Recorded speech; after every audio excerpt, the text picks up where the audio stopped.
दीवानापन episode 93। अब आगे। जन्नत को तो कुछ समझ ही नहीं आया। उसने तुरंत हैरानी के साथ कहा, ये सब क्या है? आखिर इस तेल पर ही अलग सा लेवल क्यों लगा हुआ था? इसके जवाब में रिधान ने गुस्से के साथ कहा, यू नो वॉट, मैं तुम्हें यूं ही दुनिया की सबसे बेवकूफ़ लड़की नहीं कहता, बल्कि तुमने बेवकूफ़ी में पीएचडी कर रखी है। ये सुनते ही जन्नत का मुंह बन गया। उसने चिढ़कर मन में कहा, रिधान देखिए, मुझे ताने मत मारिए और साफ साफ बताए आखिर ये क्या है, क्योंकि मुझे अभी भी बहुत ज़्यादा खुजली हो रही है। मेरा मन ऐसा कर रहा है कि जैसे मैं खुद की बॉडी को चाकू से काट काट के अलग कर दूं। रिधान की आंखें गुस्से से भर गई। उसने उसके बाजू को कसकर पकड़ा और उसे खींचते हुए अपने साथ वॉशरूम की तरफ लेकर जाने लगा। ये देखते ही जन्नत की आंखें बड़ी हो गई और वो तुरंत अपना सिर जोर जोर से नामे हिलाने लगी। वो बोलने की कोशिश कर रही थी। उसने मन में जोर जोर से चिल्लाते हुए कहा, रिधान आप क्या कर रहे हैं? आप मुझे कहाँ लेकर जा रहे हैं? छोड़िए मुझे, मुझे कहीं नहीं जाना। रिधान प्लीज छोड़िए। लेकिन रिधान ने उसकी एक बात नहीं सुनी और उसे लेकर सीधे वॉशरूम के अंदर आया। वॉशरूम के अंदर पहुंचते ही उसने उसे बाथटब में धक्का दे दिया। जन्नत बाथटब में जा गिरी और दूसरे ही पल रिधान ने बाथटब के पानी को ऑन कर दिया। ठंडे पानी को महसूस करते ही जन्नत, जिसे अभी खुजली में गर्माहट हो रही थी, उसे एक अलग सा रिलीफ मिला, जिसको मिलते ही वो एकदम से शांत हो गई। रिधान उसे कुछ पल तक देखता रहा और फिर आखिर में उसने उस तेल की बोतल को देखा। उसे देखकर उसके चेहरे पर एक तिरछी स्माइल आ गई। इधर जन्नत तो सिर्फ और सिर्फ अब अपने आप को भिगोने में ही बिजी थी। लेकिन रिधान ने कुछ पल तक उस बोतल को घूरा और फिर उसे अपने पॉकेट में डालते हुए जन्नत की तरफ कदम बढ़ाया। जन्नत इस वक्त काफी ज्यादा सुकून में थी। वो हड़बड़ी के साथ अपने बॉडी पर पानी डाल रही थी, पर तभी रिधान उसके नजदीक आते हुए बोला, लेट मी हेल्प यू। उद्धरण चिन्ह। ये सुनते ही जन्नत एकदम से शॉक हो गई। उसे एहसास हुआ कि वो इस वक्त रिधान के साथ वॉशरूम में थी और वो भी ऐसे कपड़ों में। उसने दूसरे पल खुद को देखा। उसकी बॉडी पर गीले कपड़े चिपक गए थे जो काफी ज्यादा रिवीलिंग लग रहे थे, जिसे महसूस करते ही वो तुरंत अपना सर जोर जोर से नामे हिलाने लगी। लेकिन रिधान ने तिरछी स्माइल के साथ कहा, डोंट वरी, एक दिन मुझे सब कुछ देख लेना है, तो फिर तुम अभी मुझे क्यों रोक रही हो? ये सुनकर तो जन्नत की आंखें बाहर ही निकल आई। उसने मन ही मन गुस्से के साथ कहा, आप जैसा बेशर्म इंसान मैंने दुनिया में कहीं नहीं देखा। मुझे बचपन में लगता था कि आप बहुत डेंजरस है, लेकिन डेंजरस के साथ साथ आप बेशर्म भी निकलेंगे, ये मुझे आज पता चल रहा है। ये कहते हुए जन्नत अपने दोनों हाथों को अपने सीने पर रखकर दूसरी तरफ बैठने लगी।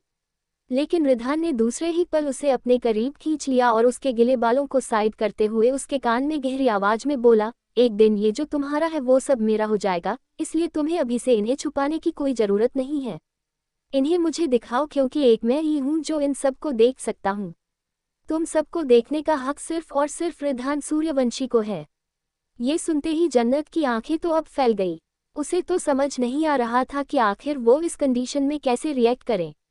वो तो चिल्ला भी नहीं पा रही थी, लेकिन वो तुरंत अपने हाथ पैर चलने लगी, जिसे देखकर रिधान ने हंसते हुए कहा, तुम्हें क्या लगता है तुम्हारे छोटे छोटे हाथ पैरों को चलाने से मैं रुक जाऊंगा? रुको, मैं तुम्हें कुछ बताता हूँ। ये कहते हुए उसने अपने शर्ट को खोलना शुरू किया। जैसे ही जन्नत ने रिधान की शर्ट को खुलते हुए देखा, वो तुरंत अपने चेहरे को अपने दोनों हाथों से ढक ली और मन में चिल्लाते हुए बोली, हे भगवान, प्लीज मुझे बचा लीजिए इस बेशर्म इंसान से। आखिर क्यों आप मेरे साथ ऐसा कर रहे हैं? कौन सी गलती की सजा मुझे दे रहे हैं? प्लीज रिक्वेस्ट यू, मुझे बचा लीजिए इस इंसान से। लेकिन तभी रिधान ने अपनी शर्ट की बटन को खोलकर शर्ट को फेंक दिया और खुद बाथटब में आते हुए बोला, मैंने तुमसे पहले ही कहा था, अगर तुम मुझे अंडरएस्टिमेट करोगी तो इससे भी ज्यादा होगा। अगर तुमने पहले मेरी बात मान ली होती तो अब खुद मुझे तुम्हारे साथ बाथटब में नहीं आना पड़ता। लेकिन अब मैं आ गया हूं तो चलो एंजॉय करते हैं। ये सुनते ही जन्नत तुरंत बाथटब से उठी और बाहर की तरफ भागने लगी। लेकिन वो अचानक से लड़खड़ा गई और फिसलते हुए डायरेक्ट रिधान की गोद में जाकर गिरी। रिधान की गोद में आते ही जन्नत की आंखें बड़ी हो गई और रिधान ये देखकर मुस्कुरा कर बोला, अगर तुम्हें ऐसे ही मेरी गोद में आना था तो तुम पहले इतने नखरे क्यों देख रही थी? तुम पहले ही मुझे बता देती, मैं तुम्हें डायरेक्ट अपनी गोद में बिठा लेता। वेल कोई बात नहीं, अब जब तुम मेरे गोद में आ ही गई हो तो मैं तुम्हें अपनी गोद में बिठा लेता हूँ। ये कहकर उसने उसे अपनी गोद में एडजस्ट करके कसकर बिठाया तो जन्नत को बहुत ज़्यादा अनकंफर्टेबल महसूस हुआ। वो हेल्पलेस होकर अपना चेहरा रोने जैसा बना ली। लेकिन रिधान अपने हाथ में पानी लेते हुए उसके शोल्डर और पीठ पर डालते हुए अपनी गहरी आवाज में बोला, काश मैं ये सारे सीन उस वैभव खुराना को दिखा पाता। ये सुनते ही जन्नत की आंखों में गुस्सा भर गया और वो गुस्से से रिधान के सीने पर जोर जोर से मारते हुए मन में बोली, चुप हो जाए, आप जैसा गंदा इंसान मैंने कहीं नहीं देखा। आपको शर्म नहीं आती ऐसी चीज बोलते हुए? यहाँ मेरी जान निकल रही है और आपको इस वक्त इस कंडीशन को वैभव को दिखाना है। मैं तो शर्म के मारे मर जाऊंगी।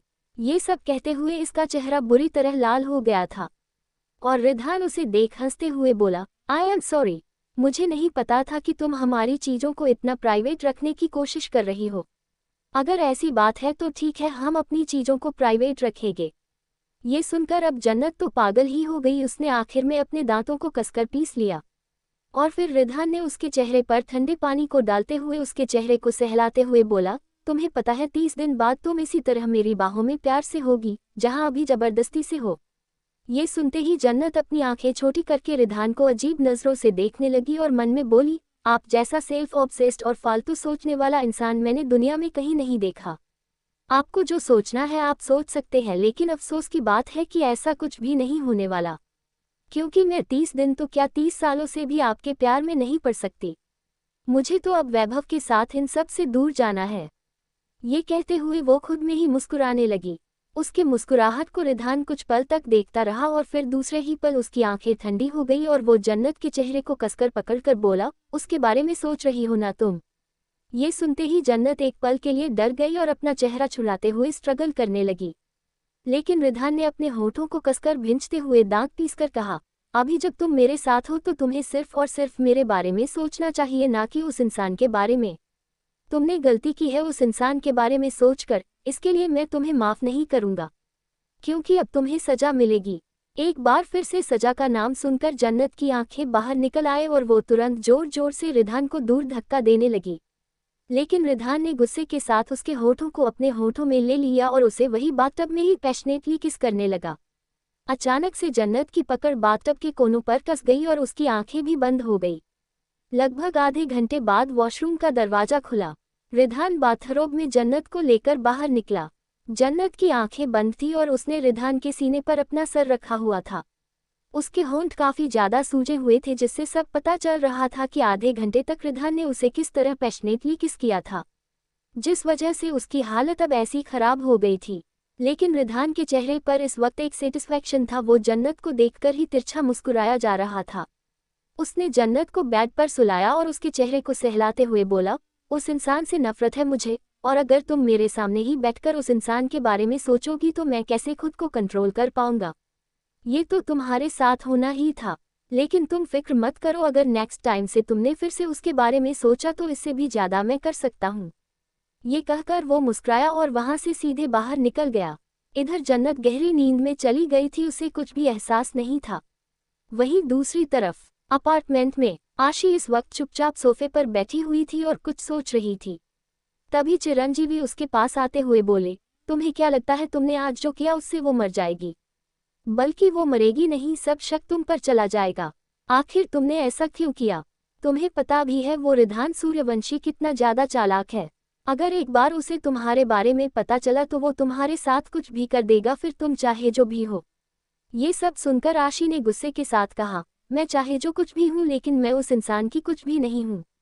इसलिए आप ये सारी बातें अपने दिमाग से निकाल दीजिए और मुझे उस इंसान का डर नहीं है, बल्कि मैंने ये सब कुछ जानबूझकर किया है, क्योंकि अब मैं चाहती हूँ कि ये लड़ाई आमने सामने से हो। ये सुनते ही चिरंजीवी ने हैरानी के साथ कहा, ये क्या बकवास कर रही हो तुम? तुम्हारा दिमाग तो होश में है या नहीं? तुम उस इंसान को जानबूझकर प्रोवोक कर रही हो। पहले ही तुमने उस लड़की के साथ जो कुछ भी किया है वो पागल हो गया है, और अब तुमने जो कांड आज किया है उसके बाद से तो वो तुम तक आसानी से पहुंच जाएगा। ये सुनकर गुस्से के साथ आशी ने कहा, तो मैं यही तो चाहती हूँ कि वो इंसान मेरे पास आसानी से पहुंचे, जिससे मैं उसका सामना कर सकूं, क्योंकि मैं उससे डरती नहीं हूँ और आपको मेरे लिए इतना परेशान होने की जरूरत नहीं है। मैं तो हर रोज अपने सिर पर मौत बांध कर निकलती हूँ। मुझे अपनी जिंदगी का भी कोई भरोसा नहीं है। अगर इस जंग में मेरी मौत भी होती है तब भी मुझे फर्क नहीं पड़ता, लेकिन मैं सबसे पहले उन सभी इंसानों को उनकी सजा जरूर दूंगी जिन्होंने मेरे साथ ये सब कुछ किया है। ये कहकर वो गुस्से से सीधे वहां से कमरे की तरफ बढ़ गई, और वही चिरंजीवी उसकी ये सारी बातें एक पल के लिए सुनते रह गए। आखिर में उन्होंने गहरी सांस लिया और धीरे से बोले, मुझे बाकी सब तो नहीं पता लेकिन अब रिधान तुम्हारे पास बहुत जल्दी पहुंच जाएगा। और मुझे ये भी नहीं पता कि तुम ये सारी सिचुएशन कैसे संभालोगी। ये कहते हुए वो वहां से सीधे बाहर निकल गया। इधर दूसरी तरफ अस्पताल में मानिक रिपोर्ट पढ़ रहा था। रिपोर्ट पढ़ने के बाद उसके चेहरे के एक्सप्रेशंस कुछ सीरियस हो गए। उसने अपना फोन उठाया और किसी के पास कॉल डायल किया।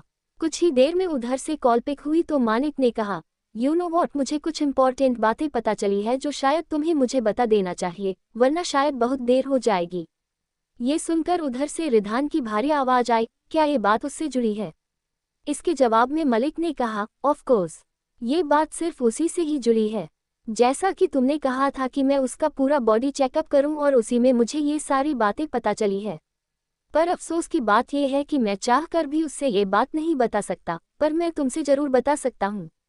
उधर से रिधान की फिर से ठंडी आवाज आई, एम कमिंग, जिसके साथ ही कॉल कट हो गया और मानिक उस रिपोर्ट को ही फिर से सीरियस होकर देखने लगा।